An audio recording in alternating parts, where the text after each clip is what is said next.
여러분, 효정 그러면 아까 우리 의원님 말씀대로 효와 정 그럽니다. 그런데 오늘 우리 가정을 버텨주는 기둥이 효예요. 그래서 효자는 늙을로 자 밑에다 아질자자를 붙여요. 그러니까 젊은 사람이 노인을 머리다 지고 다니라 그 말이야. 이고 다니라 그 말이야.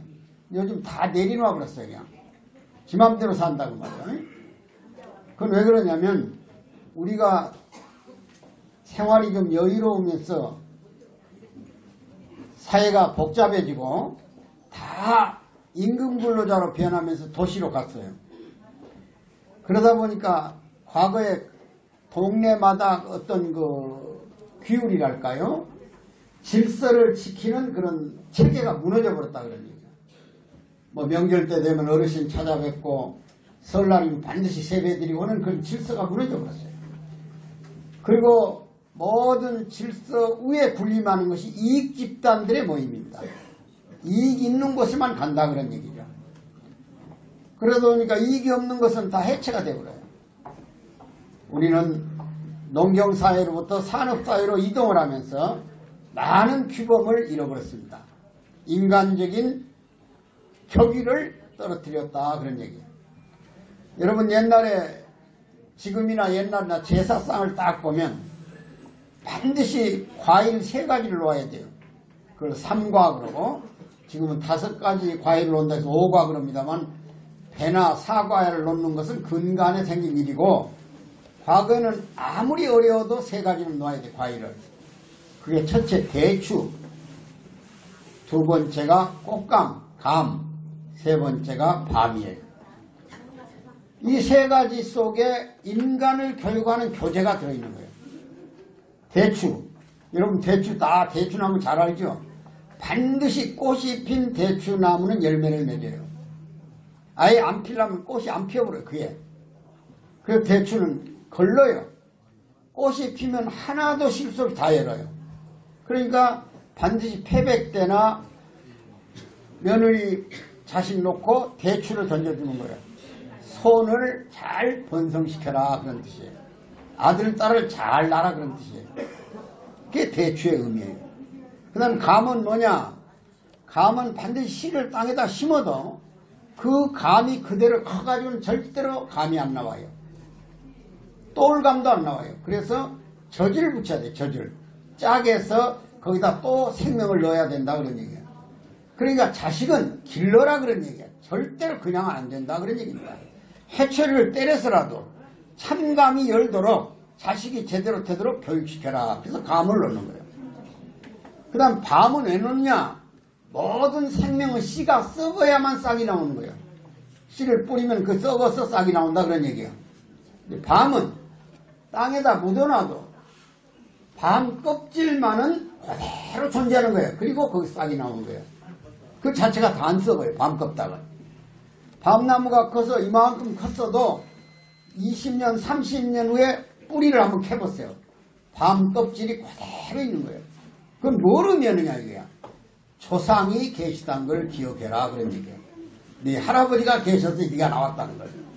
생명으로 탄생되게 한 것만도 고맙다 그런 얘기야. 조상을 기억해라 그런 뜻으로 삼과를 넣는 거예요. 지금은 이 땅의 모든 질서가 무너져 버렸어. 편의대로. 또 하나만 얘기를 드리면 제사를 지낼 때는 반드시 조상이 좋아하는 음식을 놓아야 돼요. 평소에 좋아하는 음식 잡수시던 거. 산 사람 위주로 놓으면 안 돼. 그날만은 돌아가신 분 위주로 상을 차려야 되는 거예요. 그래서 옛날에는 고기 먹기가 어려우니까 돌아다니는 개를 잡아서 먹었다고 말이에요. 간혹. 그러니까 살아생전에 개고기를 좋아했기 때문에 저 북쪽 지방에 가면 개고기를 제사상에 놔요. 그래서 그 고기 이름을 뭐라고 하냐? 단고기 그래요. 단고기. 제단에 올려놓는다고 개고기 안 그럽니다. 단고기 그래요. 이름이 단고기예요. 개고기가. 제사상에 올려놓는다 그러니 좋아하는 음식을 놔야 돼요. 근데 요즘 편하게 살려고 시장에 가서 중국 음식을 갖다 놓아버렸다 이게. 조상이 와가지고 반찬을 먹어보니까 입맛이 맛이 없어. 그래서 손도 안 대고 젓갈도 안 되고 그냥 돌아간 조상이 여러 분 계시더라고. 내가 만나보니까. 그러니까 제사상에 놓을 때는 반드시 자기 고장에서 자기 선수 뿌려서 가꾼 채소를 놔야 돼. 내가 언제 이런 고사리를 먹어봤냐? 언제 내가 숙주나물 이런 걸 먹어봤냐? 우리 것 아니다 안 먹는 거예요. 근데 거기까지도 좋다 그런 얘기야. 돌아가신 영인체가 움직이는 시간은 밤 11시부터 움직이는 거예요. 그 이전에는 영혼이 안 와요. 창문을 이만큼 열어놔도. 왜 안 오냐? 자시부터 출발하는 게 자시. 새벽 자시. 11시에서 1시까지가 자시 아니요. 그때 제사를 지내야 되는데 요즘은 자식놈들 돌아갈 길 걱정해가지고 9시에 지내버려. 그러니까 조상이 찾아와 보니까 상이 끝나버렸어. 그러니까 이제 입맛도 못 들여다보고 가버리는 거예요. 여러분이 왔다 갔더라니까요. 내가 들어보니까. 그래서 반드시 제사는 힘들어도 11시 넘어서 지내야 되고 꼭 앞당겨 지내야 할 일 있으면 조그마한 상 하나에다가 음식을 차려놔야 되는 거예요. 이해가 가시죠? 예. 그럼 뭔 박수가 있어야 할 거 아니에요. 자, 여러분 우리나라가 어떤 나라냐? 효를 근간으로 삼는 나라입니다.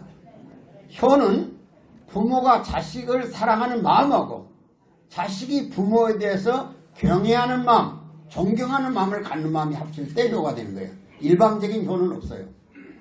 반드시 부모가 자식 앞에 본이 되는 생활을 하고 정말 자식을 진심으로 사랑할 때 그 자식이 부모를 존경하게 되는 거예요. 그 효예요. 뭐 물건 사다 주고 돈 갖다 준 게 효가 아닙니다. 옛날에 고려시대 고려장이라는 게 있었죠. 연세가 높아지면 산에다 갖다 버려요. 근데 안 버리면 국가적으로 벌을 받았대요. 그러니까 견딜 수 없으니까 나이 드신 어르신을 지게에다 짊어지고 깊은 산으로 들어가는데 할머니를, 그러니까 어머니죠. 근데 어머니가 자꾸 소나무를 꺾어요. 꺾어서 떨어뜨리고 온다 이게. 그러니까 그 아들은 어머니를 등에 이렇게 지게에다 지고 가면 소나무를 자꾸 꺾으니까 저 이제 치매가 오셔가지고 도저히 정상이 아니신갑다 이렇게 생각했어요.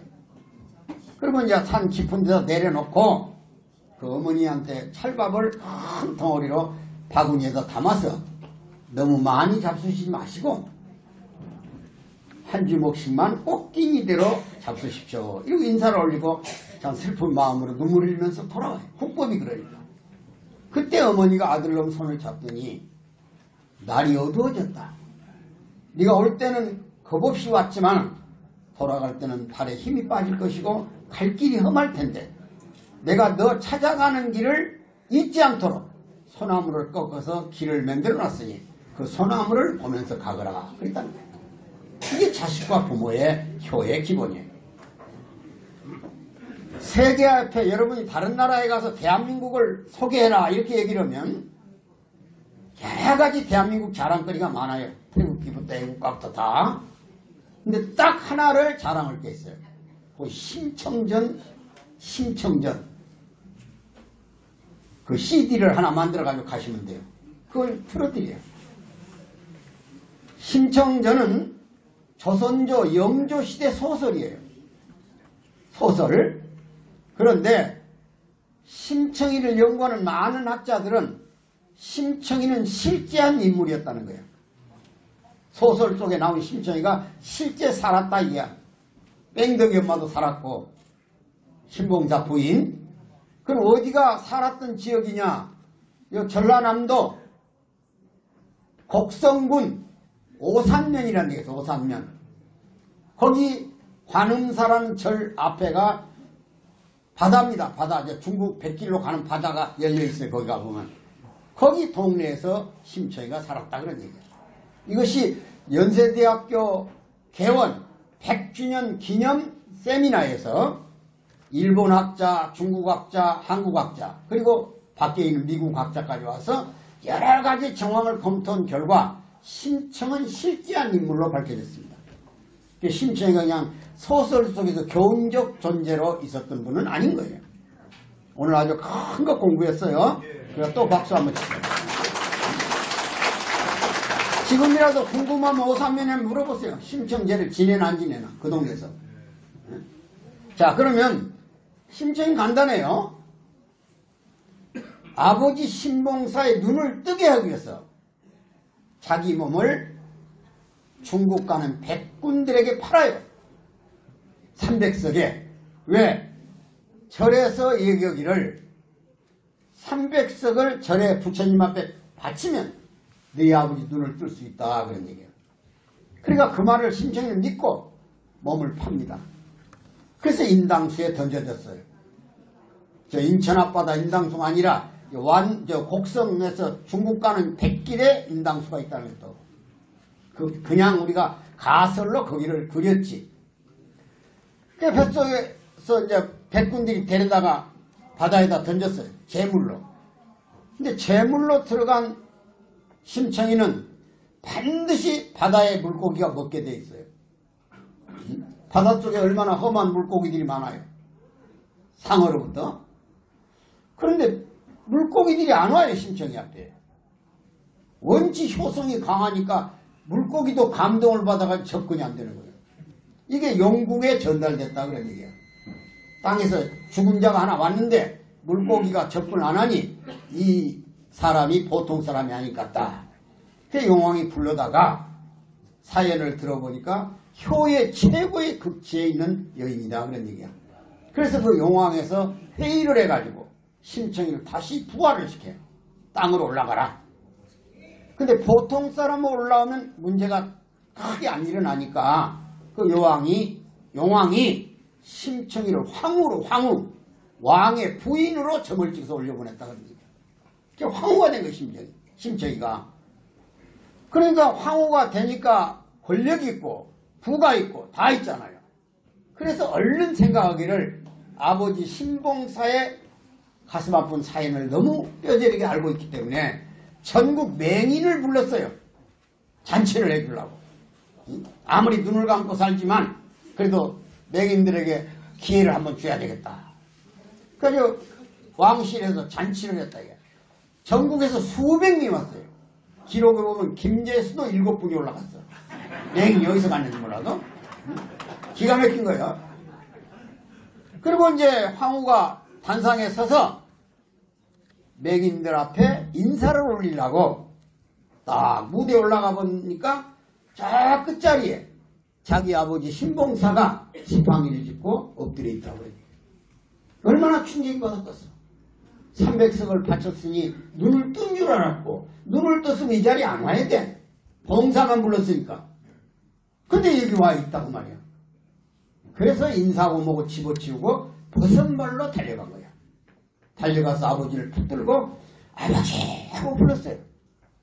기가 막힌 일 아니야. 죽은 사람이 딸이 살아왔으니 딸의 음성 모르겠어요? 눈 감은 사람이 더 민감한데 죽은 딸이 살아왔다 이거야. 어떤 아버지가 눈을 안 뜨고 베기겠어. 그 엉겁지를 떠버린다. 엉겁지에. 여러분 같으면 눈 감고 있는데 죽은 딸이 살아왔는데 안 뜨고 베기겠어? 그래서 눈을 떠버린 거야 신봉사가.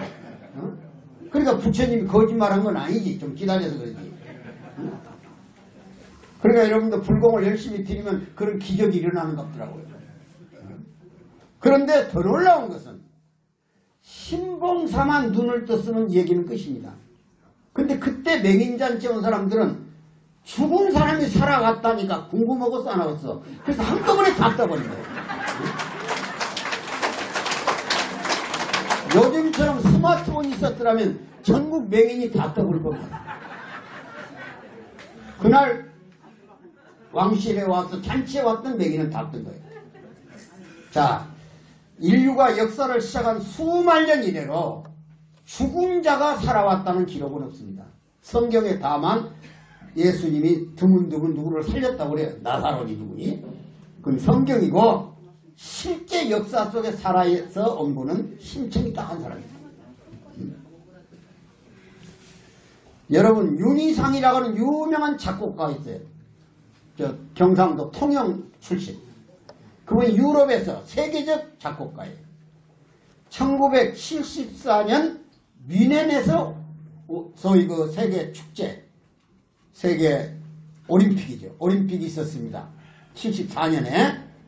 그때 윤희상 박사가 한국의 심청을 무대에 올렸어요. 무지칼로 만들어가지고 2주 동안, 그래 올림픽 하는 기간 동안 내내 하루에 2번씩 공연을 했는데 자리가 모자라서 사람이 참석했고, 심청이 끝난 뒤에 박수를 기립해서 15분씩을 쳤다는 기록이 있습니다. 15분씩 박수를 15분씩 쳤어. 황홀해가지고. 그리고 전 세계 사람이 올림픽에 왔을 거 아니야. 심청이를 안 보고 가면 안 된다고 전 세계 사람이 다 온 거야. 상상해보세요. 죽은 사람이 살아났다는데 궁금 안 하겠어? 그래서 세계화가 됐고, 우리 문선명 선생님이 만드신 유니버셜 발레라고 했어요. 거기서도 심청을 만들어서 전 세계적으로 몇 차례 앙코를 받아서 공연한 사실 업적을 가지고 있어요. 요 하나만 가지고 세계 사람에 갖다 놓으면 누가 감동을 안 받겠어? 지금 우리 소리, 이름하여 소리, 판소리, 심청전, 놀부전, 흥부전, 춘향전 다 판소리 아닙니까? 이 판소리는 세계 무형문화재로 등록이 되어 있습니다. 무형문화재로. 그런데 얼마나 기적 같은 일이 벌어졌냐면 27명의 유네스코 심사위원이 한국에 왔어요. 판소리를 무형문화재로 만들 거냐 안 만들 거냐. 서울 국립극장에 와가지고 심사위원이 앞에 앉았고 그 판소리가 진행되는 거예요. 보통 노래는 아무리 길어봤자 5분이야. 이 판소리는 한 판이 7시간을 해버려. 심청전 하나가 춘향전이 7시간이고 다 그래요. 흥문월부전 4시간 반이고. 그러니까 어떤 심사원이 제대로 알아듣지도 못하는데 7시간을 4가지를 한다니까 20몇 시간을 들어야 돼. 견디겠어. 심사위원장이 중간에 딱 일어나더니 첫 마디나 마지막 마디가 똑같으니까 세계에서 제일 긴 노래다 이거. 그러니까 그냥 무형문화재로 인정해버리자. 그래야 간 일이지. 기가 막히네요. 자, 가정에서 효사상이 무너져버리면 가정은 무너집니다. 효사상이 무너집니다. 왜? 가정은 질서야, 질서. 옛날에 어릴 때 다 나무집에 가서 일해본 일 있죠. 모심으로도 가고 밤매로도 가고. 거기 가면 이제 조기 한 마리를 줘. 조기. 오늘 아침에 우리 이은영 목사님이 어디서 얻어왔는지 참조기 한번 제대로 먹었네요. 기가 막히게. 큰 거 한 마리 한 30만 원 가는 거 아닌가 생각합니다. 맛있는 거가. 조기 한 마리씩 얻어온 기억이 있죠. 우리 고장 전라도 순창에서는 꼭 줬어요. 그걸 가지면 자기 부모님 앞에 전화기해서 자기는 안 먹습니다. 밥상을 차려놔도 반찬, 계란이라든 이런 거 귀한 반찬에는 어르신의 젓가락이 먼저 가고 순서대로 가는 거예요. 그래서 막내둥이는 계란찜도 못 먹어요. 차례가 안 와가지고 눈물만 핑 도는 거예요. 그래서 부엌에 가서 어머니 귀에다 대고 그런 계란 껍데기다가 쌀 좀 넣어가지고 불에 올려서 계란맛 느끼면서 먹었던 시절을 기억하는 거예요. 그게 질서다 그런 얘기예요. 가정의 질서. 어르신을 공경하고 모시는 질서. 이것이 무너지면 가정이 깨지고, 가정이 깨지면 통일은 뭐며 우리가 살아야 할 의미가 뭐냐 그런 얘기예요. 그래서 효정을 앞에다 붙여놓은 거예요. 아까 의원님 어디 가셨어? 효정 모르고 나 귀에다 대고 효정이 뭐요? 그랬더니 효하고 정이 올 때 금방 써먹는 만 나도 배워가지고. 그 국회의원 할 자격이 있구만 보니까 머리가 슉 돌아가는구만. 순식간에 와서 김제가 효의 고장이라고 그랬다면서 이 사람 아주 금방 한마디 했더니 금방 알아들었어. 교육은 참 중요한 거야. 그래서 참가정은 효를 바탕으로 나올 수밖에 없다. 근데 지금 참가정 위협하는 게 2가지라고 그랬잖아요. 하나는 가짜 가정이 많아요. 사랑을 팔고 사고 성이, 그 귀한 성이 절대성인데 별짓을 다 하고 있어요. 유명한 가수들이 집단 성폭행을 했다는 거예요. 집단이란 말이 뭔 말이야? 일일이 설명해야겠어 그것을 내가? 구체적으로 설명을 해야겠냐고 그 말을 여기서 내가. 집단 폭행. 그것도 성폭행. 일본 놈들이 우리 정신대로 끌어간 우리 어머니들에게 그 못된 짓을 했던 그 같은 행위가 오늘 우리 사회에서 공공연하게 자행되고 있고,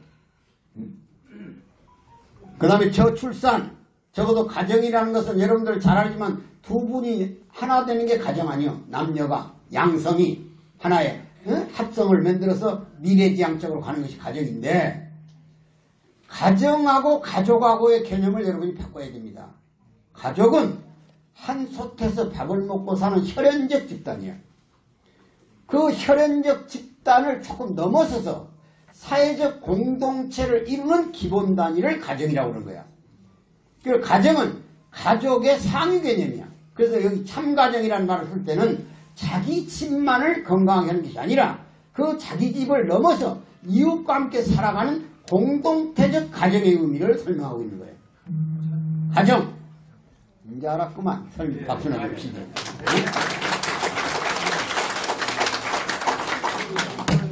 그래, 가족연합 그러지. 가족연합 그러지. 공산주의보다 더 나쁜 것이 이기주의입니다. 자기중심주의. 그래서 당군은 나라를 세울 때 홍익이라는 말을 썼어. 이웃과 함께 더불어 공동체를 이루면서 선을 이루라. 그런 뜻이에요. 홍익. 더불어 사는. 근데 자기만 중심 삼고 살라고는 이기주의. 여기 조금 커졌다고 가족주의야. 가족주의는 나라를 망치는 근본 병리를 일으키는 거야. 좀 뛰어넘어야 돼. 배려해야 돼. 옆에 분이 가난한 사람이 있으면 놀아먹을 줄도 알아야 되고, 불편한 사람이 있으면 도와줄 줄도 알아야 되고, 또 탈북인을 끌어안을 줄도 알아야 통일의 개념이 생기지. 탈북인들이 한 50% 이상이 평양으로 다시 가고 싶다는 거야. 왜 그러냐 그랬더니 남쪽 사람이 무서워 죽겠다. 무서워. 왜? 자기들한테 따뜻한 눈길도 안 주고 직장도 안 주고 결혼도 안 하고 실컷 연애만 해먹고는 결혼 안 한다는 게 왜 안 하냐 그랬더니 계산상 안 맞는다는 거야. 갖고 온 것이 없어가지고. 탈북인들이 맨손 주고 목숨만 건지고 왔는데 뭐가 있겠어 그 사람들한테. 그 사람들은 개인주의가 아니잖아. 사회주의 아니 사회주의. 재산이 공동으로 가지고 있어 국가가 당이 관리한다 이게. 그 개인 재산이 없어요. 맨손 주고 와서 목숨 걸고 와서 같은 동포애로 살겠다고 하는데 눈이나 힐그리기 쳐다보고 싼 무서운 눈빛을 주면 누가 좋아하겠냐 이게. 그러니까 이 사람들이 정을 못 붙여가지고 밥은 안 굶지만 사람이 밥보다도 더 정이 그립다 그런 얘기야. 그래서 다시 고향으로 가고 싶다고 그런다. 이게 참 위험한 발상이다 이게. 그럼 통일 못하는 거야 별로. 그래서 가족이 좀 더 커져서 공동체를 이루는 가정의 개념으로 확대해 가려면 우선 기본적으로 가족의 숫자가 늘어나야 되잖아요. 근데 저출산 말이 나와서 어제 제가 뉴스 들어보니까 2065년 대한민국 인구를 3,700만으로 잡더라고요. 지금 5,500만인데. 그러니까 줄어들어요. 계속. 나이 드신 분들은 노령화가 진행되면서 연세는 높아지지만 젊은이가 안 태어나요. 얼마나 안 태어나냐. 우리나라 지금 인구가 가정당, 가족당 0.98명이에요. 0.98명이라는 말은 무슨 말이냐. 한 가정이 한 사람도 안 난다 그런 얘기야. 그러니까 인구가 줄어들죠. 그럼 생산 인구가 없어요. 그래서 한 20년, 65년, 20년 더 가면 1,500만 명으로 줄어들어 버린 거예요. 그로부터 한 50년 가면 전국토에 사람이 없어져 버려요. 바퀴벌레만 돌아다니고. 큰일 났다. 이게 국가 소멸이다. 이게 심각한 얘기야. 젊은이들이 지금 세 가지를 포기해버렸어요. 연애, 결혼, 출산. 이걸 3포 시대라고 그래요. 큰일 났죠. 연애도 안 하고. 결혼도 안 하고. 아예 안 나. 그래서 우리 여기 어르신들이 방법을 연구해야 됩니다. 어떻게 저출산을 막을 것인가. 그럼 방법이 두 가지가 있어요. 하나는 며느리, 자식 장가 보내거든 아들, 딸 낳아라. 책임지고 내가 키워주겠다 그래야 돼요. 키울 자리가 없어요. 어디다 맡겨놓을 때가. 요 노인들도 전부 다 이제 머리가 영리해져가지고 안 키운다는 거야. 내가 뭐 손자 키우다 허리 부러질 일이냐고. 그때 이기주의지. 좀 봉사 좀 해야 돼요. 그 대신 길러준다는 책임 밑에 네가 나한테 소정의 월급이랄까요? 비용은 돌아. 너 최저임금 잘 알지? 한 달에 175만 원 가는 거. 그건 얘기해야 돼. 응? 이 자식 키워주니까 부모한테도 노후자금을 줘야지. 그러면 생산활동을 해야 되니까 노인들도. 오래 사니까 돈이 필요하잖아. 돈이. 그러니까 자식이 좀 줘야 돼. 네 아들은 내가 책임질 테니 최저임금 더 달란 말 안 한다. 월 175만 원에다가 4대 보험 들어달라 그런다. 그 방법 빼는 방법이 없잖아요. 그래야 마음 놓고 애기를 맡기지. 정부가 키워주든지. 이해가 가시죠? 그러고 이제 두 가지 방법은 나이 드신 분들이 2명씩 애기를 더 낳아야 돼. 50이 넘어도 더 낳아야 돼. 어떤 분은 또 멘스가 끝나 그러는데 뭔 애기를 낳냐고 그러더라. 어떤 아주머니 하나가. 그건 믿음이 모자라서 그래. 성경에 보면 아브라함이라는 사람이 있어. 아브라함 조상, 믿음의 조상. 그분은 100세 때 이삭을 낳았어. 이삭. 그래가지고 그 손이 예수님을 낳은 거야. 그러니까 기도하면 되더라니까요. 오늘부터 열심히 한번 기도해보자 이게. 구하면 얻는다고 그랬으니까. 여기 저 다문화 가정들 일본에서 결혼한 분들은 평균 5명을 낳았어요. 지난번에 어디서 상을 주니까 두 분이 5 낳았다 해서 다 자녀 상을 받더라고요. 그러면서 귀에다 대고 두 분이 나가면서 내가 옆에 앉았는데 그래요. 야, 남 김에 2씩 더 낳고자 그러더라고. 기가 막힌 거야 아주. 그 남편은 한국 사람이고 부인은 일본 여자야. 그러니까 이제 원수끼리 만나서 이게 평화의 기본이야. 응? 원수끼리 만나줬잖아. 이게 평화를 만드는 거야. 교황이 아무리 평화를 외쳐도 결혼시켰단 말 없잖아. 합동결혼. 백인과 흑인 결혼시켰단 말 없잖아요. 요건 지구상의 최초로 문선명 한학자 총재님이 이룬 축복이야. 축복. 축복은 누가 주는 거냐? 하늘이 주는 복이야. 오늘 여러분들 지금 성주 한 잔씩 마셨죠? 그 혈통 바꾸는 거야. 하늘 백성으로. 그냥 응급끼리 마셨지만은 하늘이 준 복이다 그 말이야. 거기다 지금 우리 저 목사님이 기도했죠. 그러니까 여러분은 하늘 백성이 됐으니까 지금부터 열심히 하면 아들, 딸 구분 말고 2씩 더 난다 그러니까. 그 방법 외에는 방법이 없다 그러니까. 그런데 더 위험한 것이 하나 생겼어요. 그게 뭐냐? 성소수주의라는 성소수주의자. 회귀양성이 있어요. 천지창조는 양성 플러스 마이너스 남자 여자. 동물은 수컷 남컷. 식물은 수술 암술. 광물은 양이온 음이온 이렇게 양성으로 되어 있어요. 우주의 법칙은 상대적으로. 그런데 지금 괴상한 성이 나왔어요. 그게 여자끼리 결혼하는 거, 남자끼리 결혼해요. 이게 잡종이야, 잡종. 변형된 성. 근데 이걸 법적으로 인정해달라고 하는 거예요. 국회에서 발의돼 있어요. 서울시 광화문에서는 매일 성소수자들이 법적으로 합법화해달라고 대보고 있어요. 근데 거기까지도 좋은데 또 뭐까지 진화됐냐? 소위 젠더프리란 말이 있습니다. 젠더프리. 무슨 말이냐면 성의 독립성을 보장해달라 그래. 성자유. 부부가 결혼하면 상대방의 것이잖아요. 남자가 가지고 있는 여자 거고 여자 가지고 있는 남자 겁니다. 그래서 함부로 휘두르는 거 아니에요. 절대로. 부인한테 허가받고 가야 돼요. 외박하려면. 허가해줄 사람 있는지는 몰라도. 응? 그런데 여러분들은 남자끼리 살고 여자끼리 살면 생식은 안 되는 거예요. 번식이 안 돼. 그럼 하나님의 축복을 받을 수도 없고 천지창조의 질서 파괴야. 근데 이것을 합법화 시켜달라는 거예요.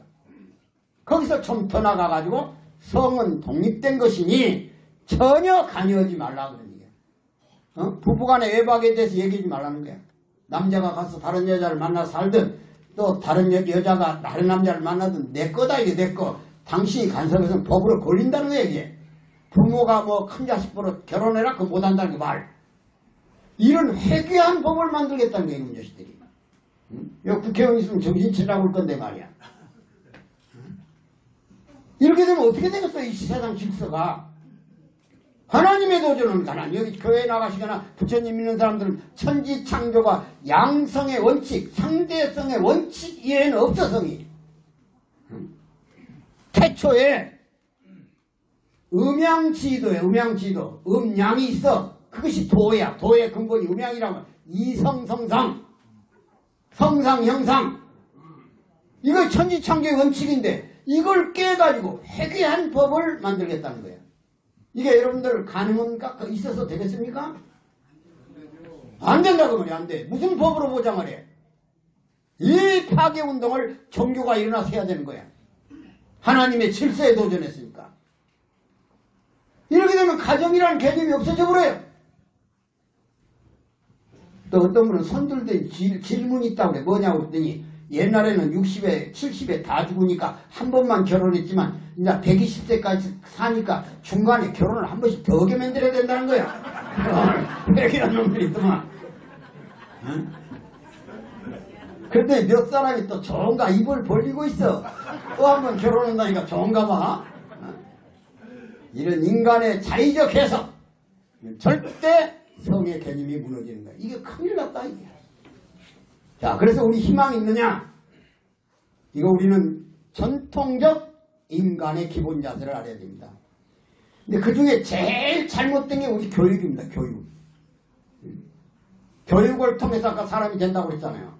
감나무 짜게 해가지고 그 속에다 모종을 붙여가지고 생명을 새롭게 탄생시키듯이.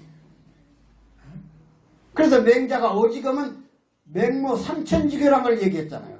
환경이 그만큼 교육에 영향을 준다고. 근데 하물며 이런 교육에서 전혀 원칙을 안 가르친다 그런 얘기야. 지금 우리 교육은 무슨 교육입니까?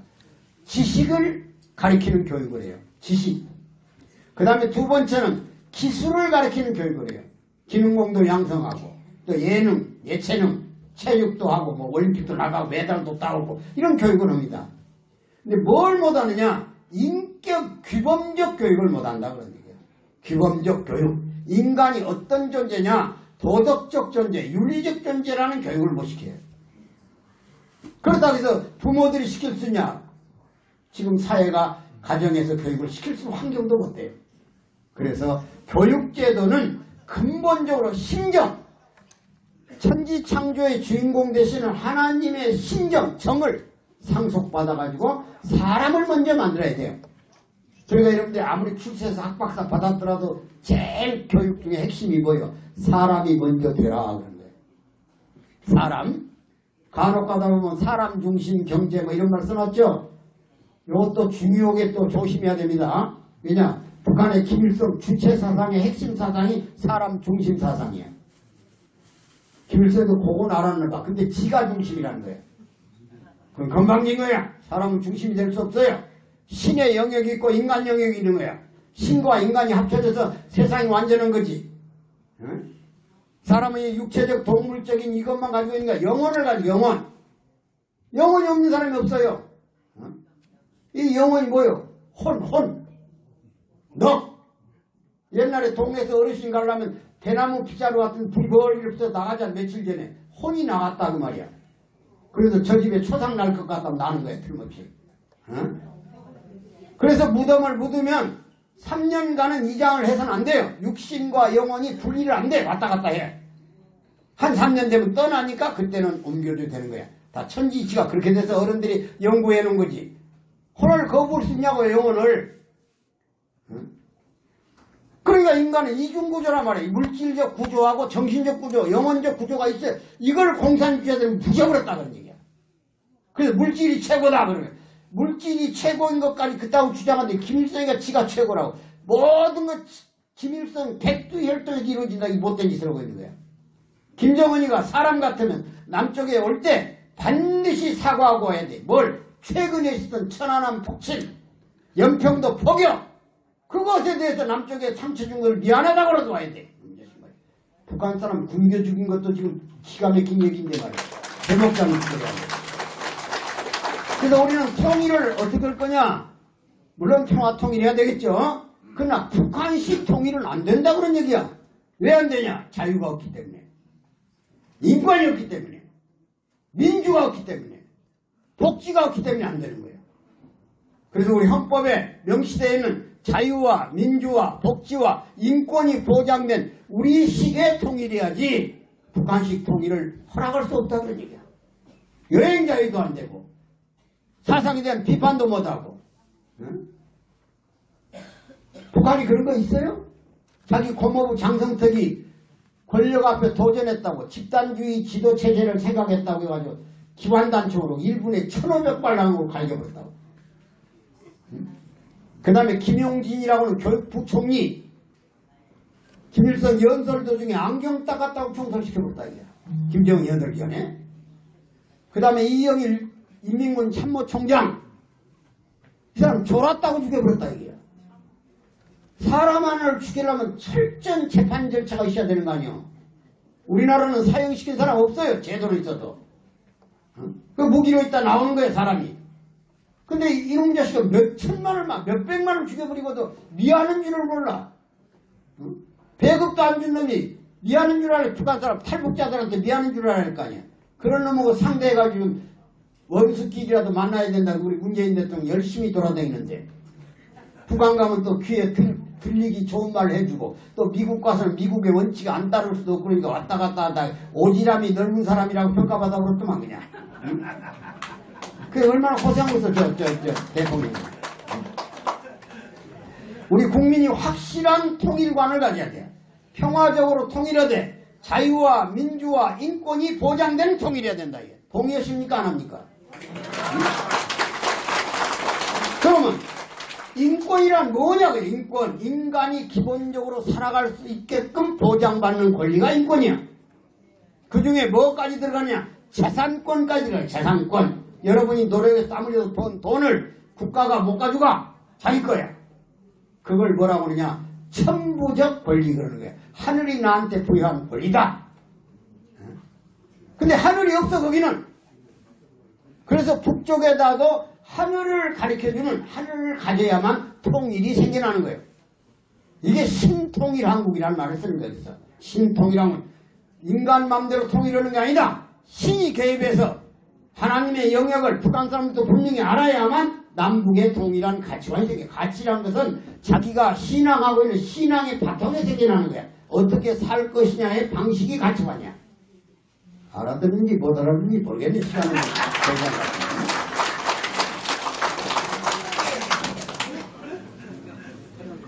자, 이것을 실천할 때 비로소 우리에게 희망이 오는 거야.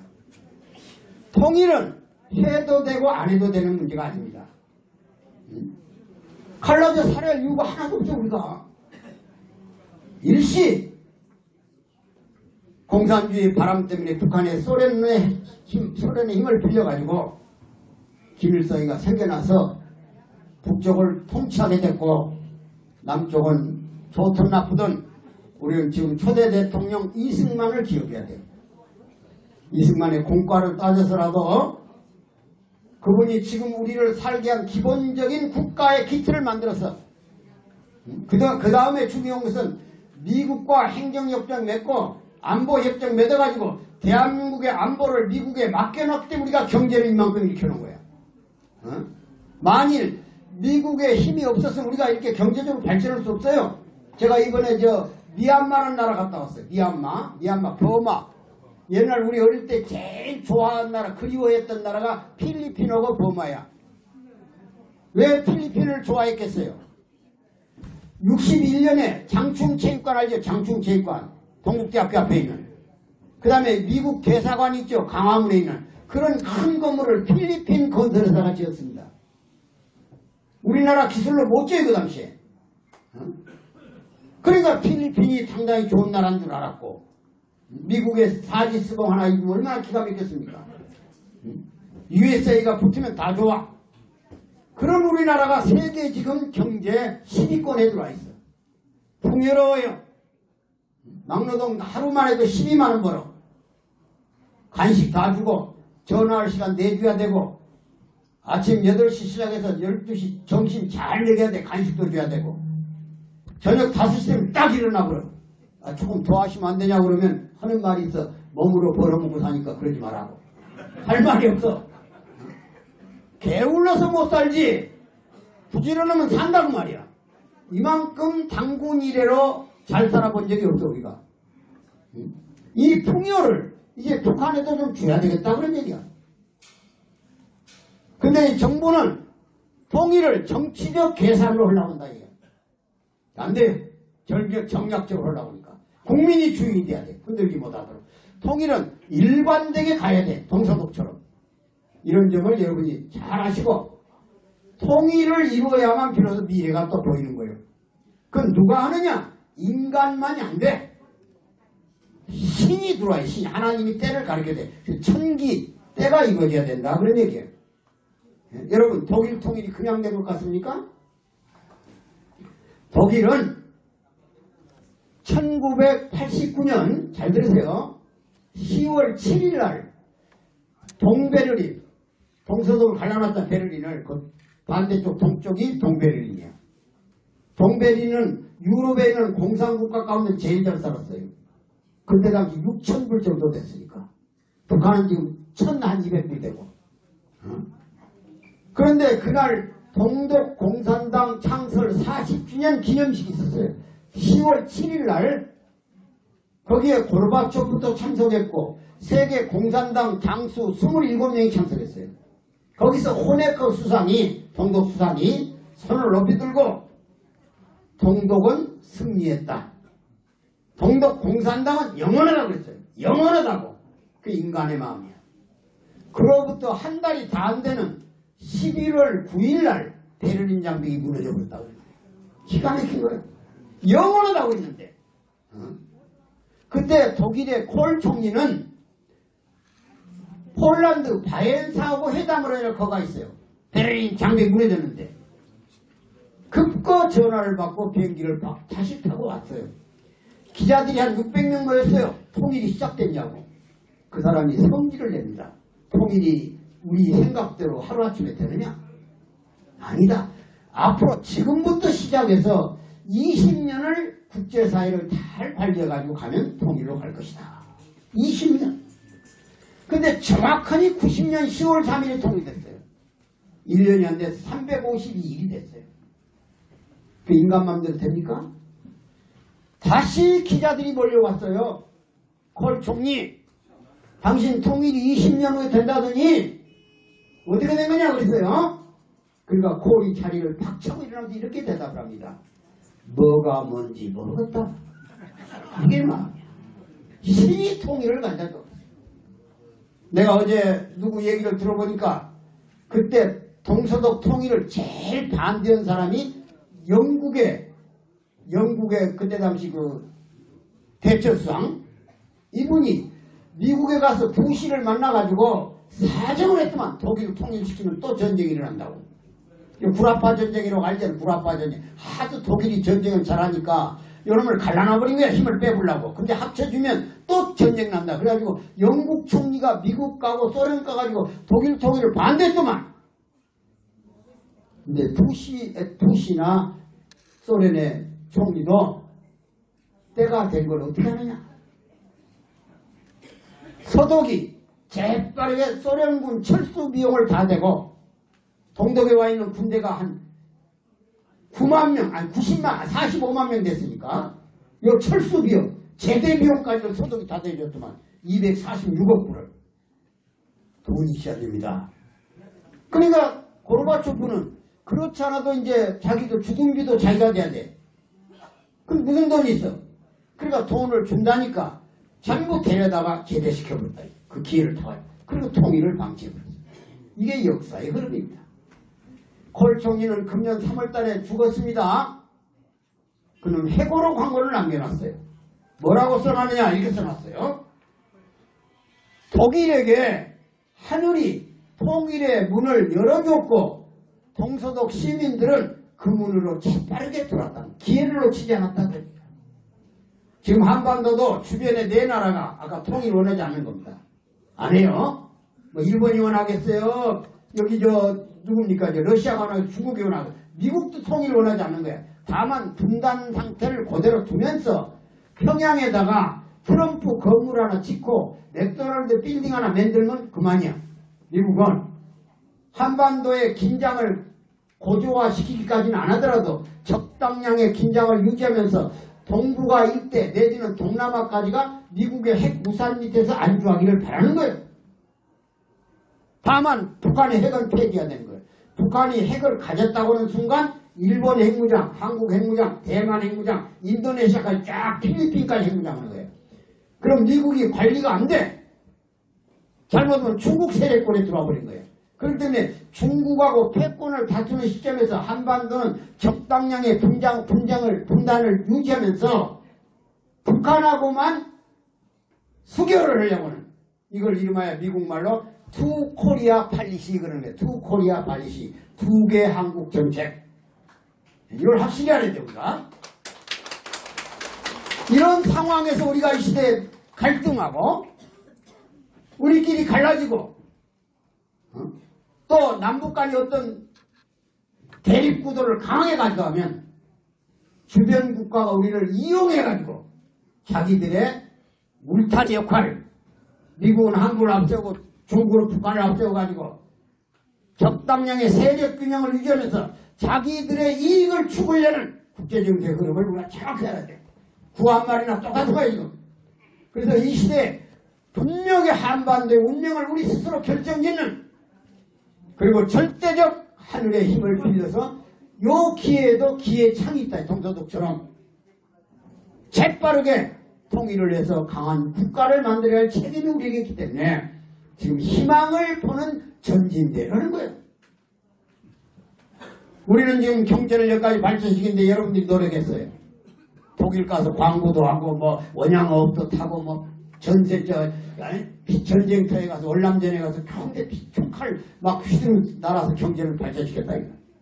그러나 지금 이 젊은이들에게는 그런 희망이 없어요. 비전이 없어요.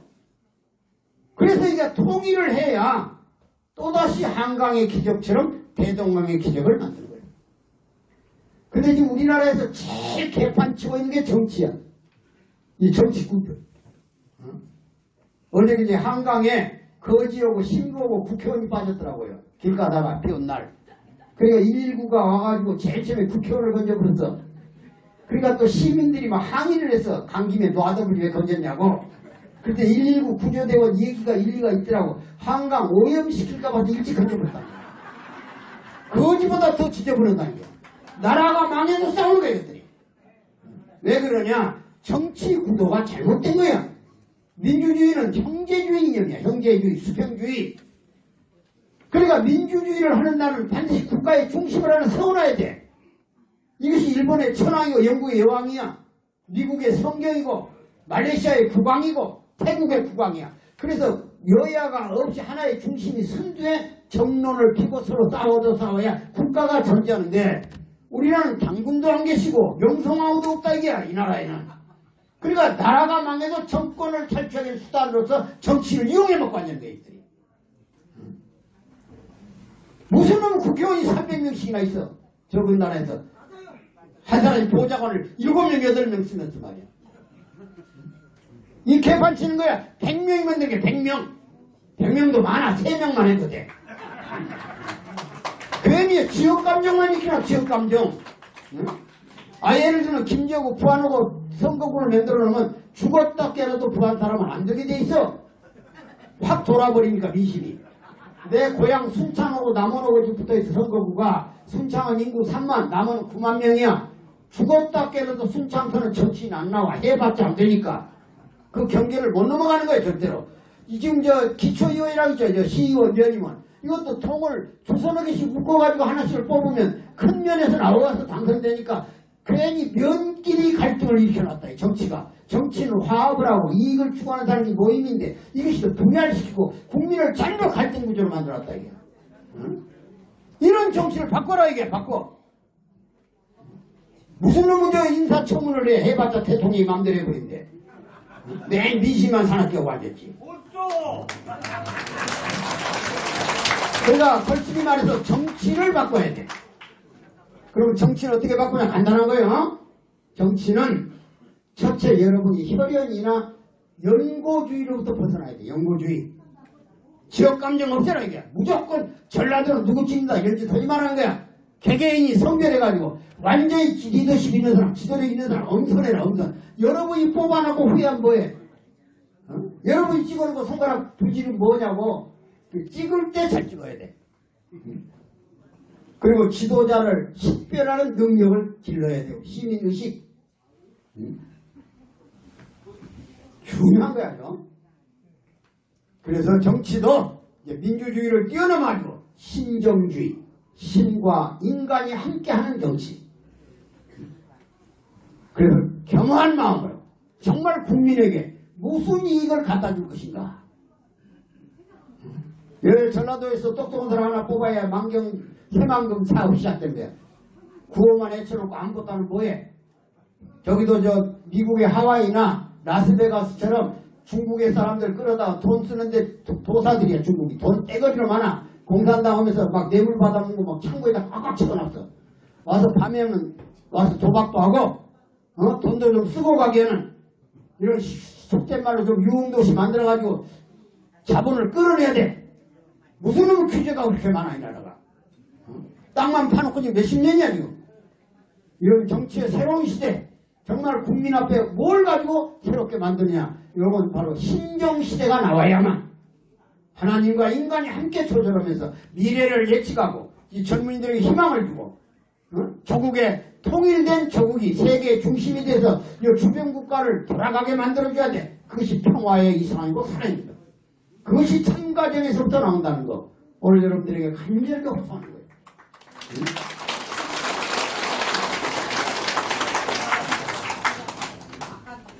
어이구 시간이 다 돼서 미안합니다. 부디 여러분들께서 정말 김제가 중심돼서 이 지평선처럼 한국의 전체 사회를 변화시키는 주인이 되시기를 기대하면서 오늘 강의 마칩니다. 감사합니다. 네.